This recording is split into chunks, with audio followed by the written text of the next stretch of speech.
Rogues, Season 8 is here, and I'm happy to bring you the ultimate rogue leveling build using Twisting Blades. Now, Twisting Blades is one of my favorite builds to play on the rogue. I absolutely love the way that it plays. I have a complete guide here with a very, very comprehensive breakdown of how to level and how to get this build to run. It has all of the aspects that you're going to need. We have all the boss powers, a nice gameplay loop, and then on the bottom here, we're going to have this website right here. This is going to take you right to my website, cliptis.com, and then it's going to bring you to the Season 8 leveling strategy. This is a step-by-step breakdown of the entire leveling process from start to level 60, including a video guide on how to do it and where to go. Now, I highly suggest watching this if this is just your first season hopping in, or maybe last season you got in right in the middle. This is going to be a great resource for you. So going back into the guide, we're going to go over the breakdown of how this works for you. We have different variants set up here. Now, this one is going to be very unique because it's going to have two different paths. Your 1 through 25, and then your 26 through level 40, that's going to stay exactly the same. Then, depending on if you have found the umbral aspect or not, you're going to pick one of these two. That's going to be the direction you go. The skills change just slightly, and we'll talk about that when we get into them. But that's going to be the breakdown of how this build is going to work. You can use the different variants up top to figure out where you're at in the leveling process. So we're going to start with the skill tree on the 26 through 40. That's going to be exactly the same as the 1 through 25, but that's going to slightly change just by the amount of points that are spent. After this, we'll go over the skill trees for both variants, and we'll talk about why we're going to be doing that. So with your leveling builds, what you're going to do is you're going to open up with this expand right here. Then you're going to use the leveling path to open this up here. This is going to be the optimal way to get the skill trees put in. If you go through and you just fill out everything, you're going to end up running out of points before you get the most important skills. This is the path to take as you level, so make sure you follow along with that. So we're going to start at the top here. We're going to go with Puncture. Puncture is going to be your marksman skill. Now, with the way our key passive is going to be working, we're going to need a marksman skill, and we're also going to need a cutthroat skill, and that's going to be Twisting Blades. Now, this is going to be one of our sources of vulnerable. Anytime that we hit an enemy with 3 blades, it's going to make the enemy vulnerable. With Twisting Blades, we're going to max this out here, and we're going to go all the way down through Advanced Twisting Blade. Your Twisting Blades is going to return. When your Twisting Blades returns, the cooldowns are reduced by 0.1 second per enemy they pass through, up to 2 seconds. This is actually pretty quick. If you get a ton of Twisting Blades out there, as they're returning, your cooldowns shoot down. It's very, very cool to see. Then we're going to go into Sturdy. You're going to gain 18% close damage reduction. We're going to put 1 point into Siphoning Strikes. This just gives you a high chance for you to heal. We're going to go 1 point into Shadow Step, all the way down through Methodical Shadow Step. After Shadow Stepping, you gain 20% damage reduction. This is going to be a very great mobility skill. We're going to go 3 points into Weapon Mastery. Depending on the type of weapon you use, you gain different buffs. Trick Attacks. Attempting to daze or stun an enemy increases your critical strike chance by 3% and your critical strike damage by 3% for 8 seconds, and that goes up to 15%. Unstable Elixirs.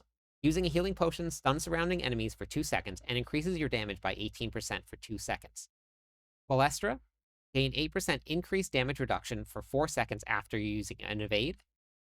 Coming down, we're going to go 1 point into Agile so we can unlock Evasive. After dodging an attack, you gain some damage reduction.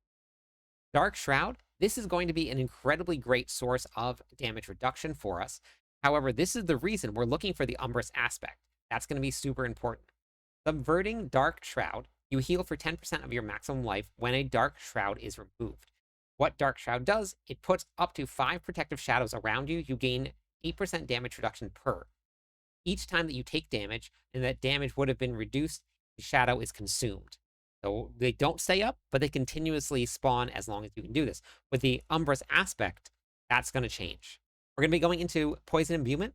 We're going to go all the way down through Blended and Poison Imbuement. That's going to give critical strikes with your poison skills, deal 75% increased poisoning damage. Deadly Venom, you're going to deal 18% increased poisoning damage. We're going to go 3 points into Impetus.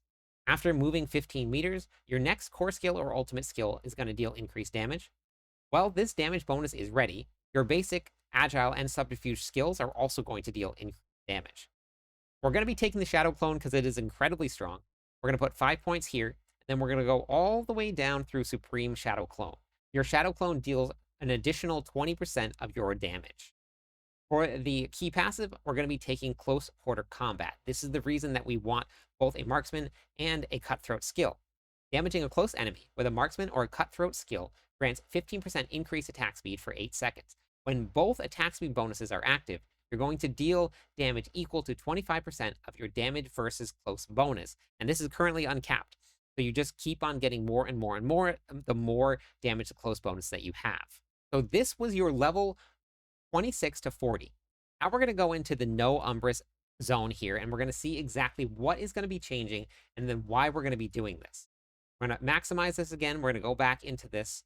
We're going to scroll back down a little bit here. Now, as you can see, some of the skills that we ended up taking now, we're going to be going into exploit. Now, you can follow along with this leveling path right here to make it a lot easier. But we're going to just talk about all of the extra ones that we're going to be taking, and then we'll show you the change that's going to happen if you find the Umbrus aspect. Exploit is going to give you additional damage to healthy and injured enemies. Healthy is above 80%, injured is below 35%. Malice, you're going to deal 19% increased damage to vulnerable enemies and 9% increased damage to knockdown enemies. Those bonuses can both apply simultaneously. Precision imbuement, your imbuement skills gain 9% critical strike chance. Then we're going to be taking alchemical advantage. Dealing poison damage increases your attack speed and your lucky hit chance by 3%. That goes up to 5. Then we're going to be dealing deliberating toxins. Poisoned enemies deal 15% less damage. So that's if you do not find the Umbrus aspect. If you do find the Umbrus aspect, what you're going to be doing, so we're going to be taking caltrops. We're going to put 3 points into caltrops, and we're going to go down through methodical caltrops. Your caltrops deal cold damage and chill enemies for 25% per second. The reason that we're going to be doing that is now we can take frigid finesse. You're going to deal increased damage to chilled enemies, and that bonus is going to be doubled against frozen enemies. Eventually, the enemies will be frozen if they're in the caltrops long enough. So that's going to be the change that we're going to make if you find the Umbrus aspect. And what the Umbrus aspect does, and we'll get into all of the aspects right now so that you can see exactly why we made all of those changes. We're going to start with your 26 to 40. The reason we're going to start there is because this is all of the aspects that can be found inside of a dungeon. None of them have to drop from the ground. Those will come later on. But this is going to be a great way to get yourself into some dungeons, get some of the aspects you want, and I'll show you a really great hack on how to find these dungeons. While you're in game, open up your Codex of Power. You're automatically going to be selected for your class, which is going to be the rogue, but I found pretty much all of the aspects here. So I'm going to be going down to the unlockable from a dungeon. I'm going to scroll all the way down to the very bottom here. What this is going to do is that any one that I haven't found, you can even put it in the search up here and type it in. I'm going to click on this because it says pin to map. Now you either click on your mouse or whatever it is on your controller. When you open up your map now, it's actually going to take you directly to the dungeon itself. You don't have to guess. You don't have to look at whatever dungeons they are. You don't have to Google it. You don't have to use any of the interactive maps. You can go right to your Codex of Power, pin the map, and then you can go right to the dungeon itself. It is incredibly helpful. That is the reason that I listed all of the dungeons that you need inside of the planner, so you can just look up the name and then go to it. For your first aspect, we're going to be running Aspect of Might. Anytime that you use your basic skill, which is going to be Puncture, you're going to gain 20% damage reduction. Enshrouding Aspect. Use a healing potion, makes a free Dark Shroud Shadow. Each Dark Shroud grants additional damage reduction. So as you saw before inside the skill tree, we're going to be getting all of those shrouds from your Dark Shroud. But when it's on cooldown, this is a great way to put those back up and back on.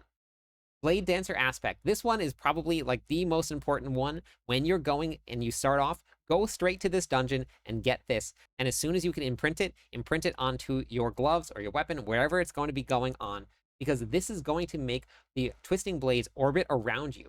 It's also going to deal up to 80% of the twisting blades return damage per hit.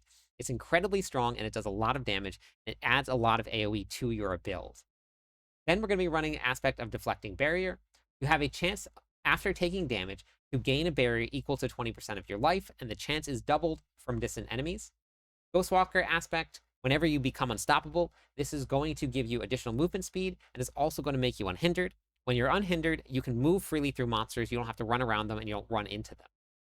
On your weapon, we're going to be running Rapid. This is going to be on the two-handed weapon. This is going to give you increased basic attack speed. For your one-handed weapons, we're going to be running Arrows of Storm. On a lucky hit chance, your marksman and cutthroat skills have a 25% chance to create an arrow storm at the enemy's location that's going to deal additional damage. Then we're going to be running Retribution. We're going to deal increased damage to stunned enemies. We also have a chance to stun enemies that are distant from us when they attack us. Energizing Aspect. Damaging an elite with a basic skill will generate energy. Gain additional energy after killing an elite with a basic skill. Ravenous Aspect. Killing a vulnerable enemy grants you increased energy regeneration. And then finally, the Umbral Aspect. Whenever we crowd control an enemy, we're going to get back your primary resource. So moving on to the other variants in here. With the No Umbris aspect, nothing changes. You can find all of the aspects that you need to run this build inside of a dungeon. The only thing that is going to change from your No Umbris aspect to your Umbris aspect, Enshrouding is going to get switched to the Umbris aspect. Lucky Hit Chance. Critical strikes have up to a 65% chance to grant a free Dark Shroud. If you look, we have actually taken Dark Shroud off the bar and we've replaced it with Caltrops. This is going to give us that extra damage from the cold. So you do not need to have it on your bar anymore because it does proc very, very often. So you should have Dark Shroud up and gain that damage reduction all the time. The reason that we do put the skill points in the skill tree, because we still gain all of those additional modifiers to your Umbris. So that's the reason that we made the swap. So if you do find that aspect, that's the changes that you're going to make. Now, this is a leveling guide, so there is no Paragon board in this, but I will have an endgame guide coming out eventually for the Twisting Blades Rogue. You can even look at last season because not much is going to be changing for the Twisting Blades Rogue this season. So if you want to check that out, that is an option for you as well. For the runes, we're going to be running Yax and Lum every time that you use a healing potion, which there is a lot of abilities inside of the rogue where they require you to use healing potions. So this is a great option for you. You're going to restore your primary resources. Then we're going to be running Kerr and Ke. This is going to give you wolves. These wolves are absolutely amazing. They do a lot of damage. The way that it works is that every 5 casts of any skill, you're going to generate 300 offerings. This is going to be on cooldown for 3 seconds. It's going to summon 3 wolves. Those 3 wolves will be alive for 8 seconds. So you will now eventually have several packs of wolves up. Those wolves will stun, they will freeze, and they will also give you vulnerable damage. So they're very strong in pretty much every leveling build that I've done. I've put them in here. And finally, for the boss powers. Now, we're going to show you a quick little change, because this is going to be dependent on what world boss you can get to. When we open this up here, what you're going to be looking for is you're going to be looking to try and get to Ashava's. This main boss power is going to be incredibly strong. 1200 poisoning damage whenever you hit an enemy affected by damage over time. And we're running a poison Twisting Blades rogue, so we're going to be doing damage over time all the time. It's also going to gain 10% more for each 1% of the target's life affected by damage over time. This is going to be absolutely huge.